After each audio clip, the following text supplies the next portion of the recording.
मन चिंती ते वैरीनं चिंती. सध्या शहरामध्ये तर बिबट्याने धुमाकूळ घातलाय. आमच्या इथून तर जंगलबाग अगदी जवळ. त्यामुळं आमच्यासमोर बिबट्या जर दत्त म्हणून उभा राहिला तर आम्ही काय करणार? ह्या भीतीमुळं आणि वाढलेल्या गवतामुळं झाडांकडे जाणं तसं कमीच झालं होतं.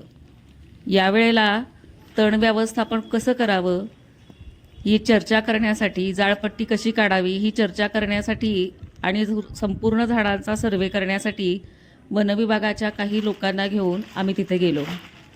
ते सुद्धा अशा पेहरावात गेलो की ज्याची कल्पना कधीही केली नव्हती. मजा आली पण एकंदरीत.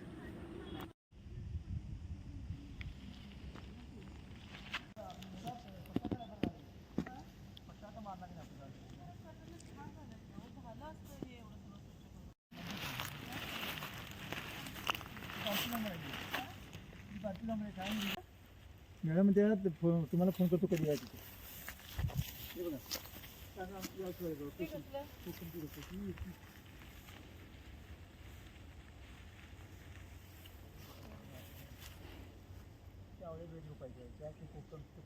आवळीची आम्ही पण 10 झाडं लावलेली आहेत.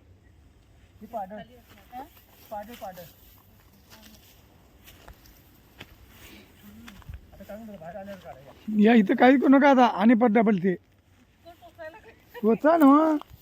आम्ही पण कवा आता जाऊन हे भाई का असं झालंय त्याला येत नाही.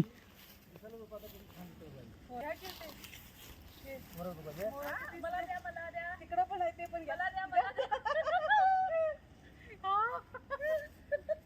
घ्या ते पण घ्या.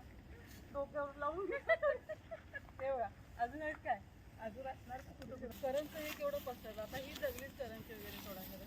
नुकताच तिथे मोर येऊन गेला होता. त्याचे 2 पंख गवतामध्ये पडले होते. औचितपणे आम्हाला ते मिळाले.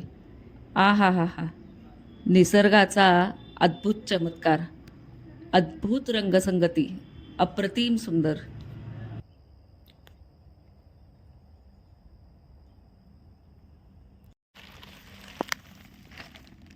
एवढं सगळं घालून हे करून अवतार करून काय हो? काय टोचतंय का काय होतंय? टोचतेच की ते.